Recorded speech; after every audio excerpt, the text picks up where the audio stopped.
Unit 7, Lesson 10, the volume of prisms and cylinders and Cavalieri's principle. There are two student outcomes for this lesson.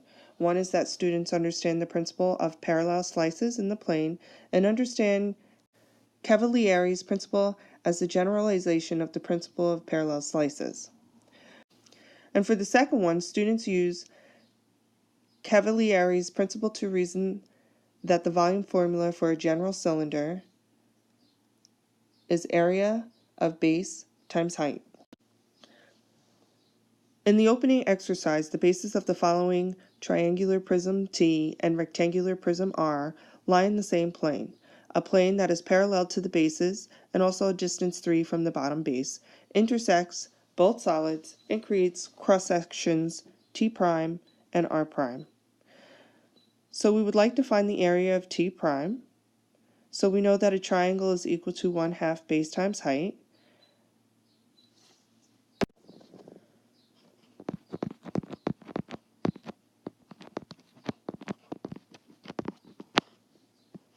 And that's 10 times 3.3 over 2, which is 16.5.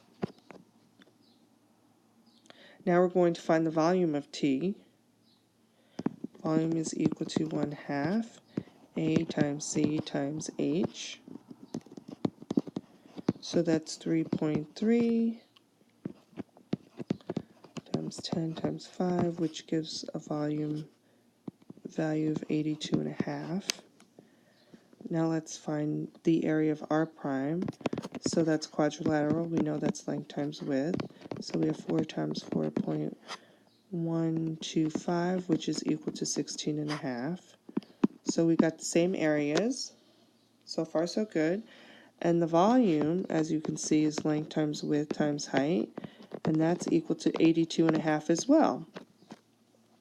So part E, if a height other than 3 were chosen from the cross-section, would the cross-sectional area of either solid change? And the answer to this, which you probably already guessed, is no, because the area of the slice, which is parallel to the bases, will have a consistent area. They don't use the value of the height in determining the area.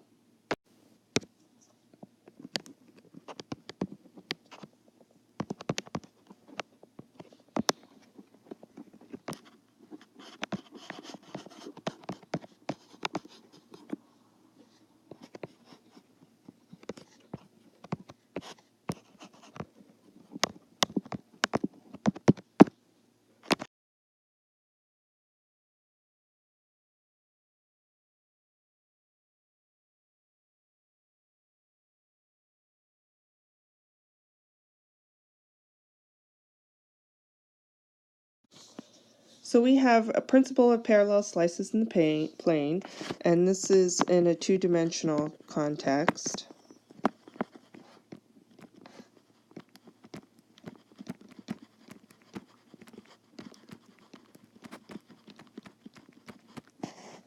Which states that if two planar figures of equal altitude have identical cross-sectional lengths at each height, then the regions of the figures have the same area. And you can check that out at this website, and I recommend that you do so after you conclude taking notes for this lesson. In Cavalieri's principle, this is in a three-dimensional context.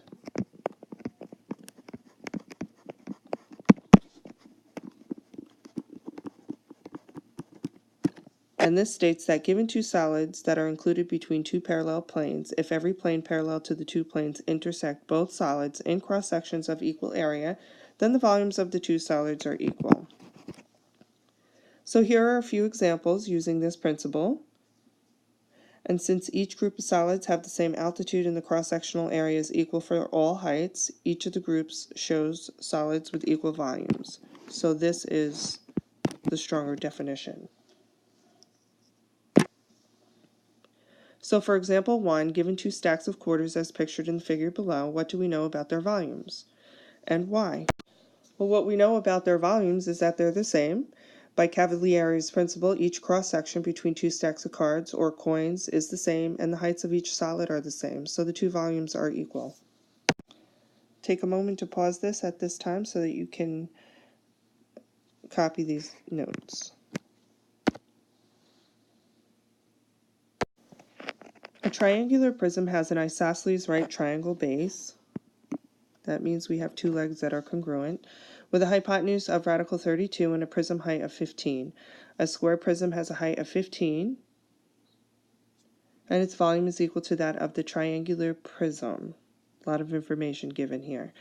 What are the dimensions of the square base in simplest radical form? Oy, oy, oy.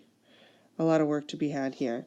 I know that I can simplify this to 4 radical 2 because square root of 32 breaks down to a perfect square of 16 times the prime number of 2.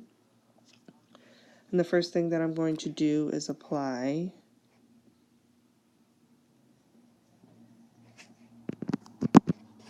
that here. So square root of 32 is equal to 4 radical 2. I also know I can have special right triangle application.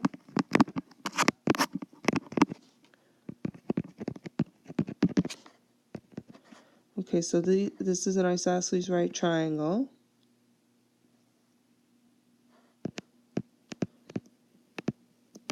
And since we have two congruent sides, then the opposite angles have to be congruent, and the only way for them to be congruent to have a sum of 90 also is that they're 45-degree angles. So my special right triangles are 45, 45, 90, and we know that whatever the value of the side is, they're both the same opposite 45 degrees, and then opposite the 90 degree is always whatever that value is times a radical 2. So I have a 4 radical 2, and all I need to do is detach the 4 to get the measure of the length of the legs. So this is 4, and this is 4. The next step I'm going to employ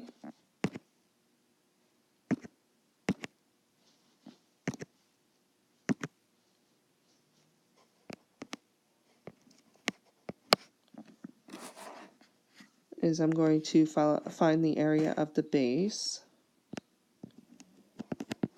and I know that that is 1/2 base times height, so 1/2 4 times 4 is equal to 8. So I can pretty much conclude that if volumes are equal, then areas of the bases are equal. And we know that the area of a square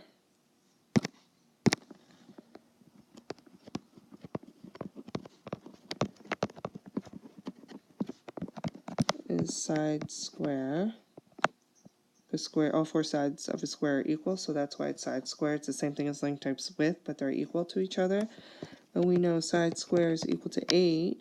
If we take the square root of both sides to reverse the process of squaring a number, we get square root of 8, which simplifies to 4 times 2, so that's 2 radical 2. So the dimensions of the square base is 2 radical 2. Find the volume of the following oblique hexagonal prism. So the volume is equal to capital B, the area of the base, times H. So V is equal to, it's told to us here, capital B area of the base is 17.3 times the height of 6.4, very simple, is equal to 110.72 cubic centimeters. Find the volume of an oblique circular cylinder that has a radius of 5 feet and a height of 3 feet, round to the nearest tenths place. So again, V is equal to area of the base times H.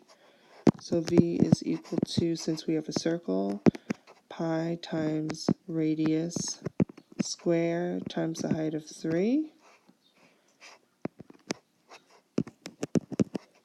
So we got 25 times 3 is 75 pi, which gives us approximately 235.6, because it said to round to the nearest tenths place, cubic feet.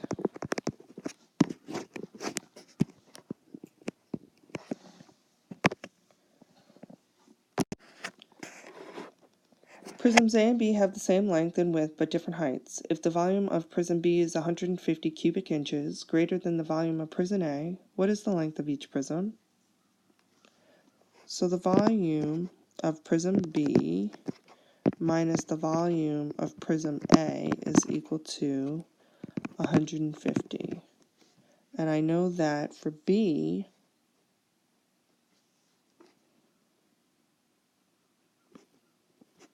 I'm going to label with an X, and with A I'm going to label with an X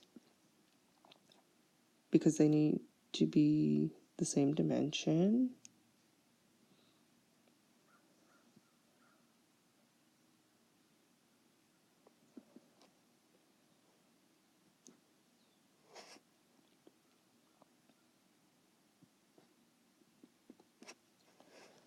Okay, so then we have 4 times X times 10 for the volume of prism B minus 4 times X times 7, the volume of prism A, and that's equal to 150. I get 40x minus 28x equal to 150. So the difference of 40x and 28x is 12x. It's equal to 150, and I have a two-step equation that I can simply solve by dividing out the 12. And I get x is equal to 12 and a half. Therefore, the length of each prism is 12 and a half inches. And if you want to go ahead and check that, I would if I were you. The volume of B is equal to 4 times 12.5 times 10, which is 500. And the volume of A is equal to 4 times 12 and a half times 7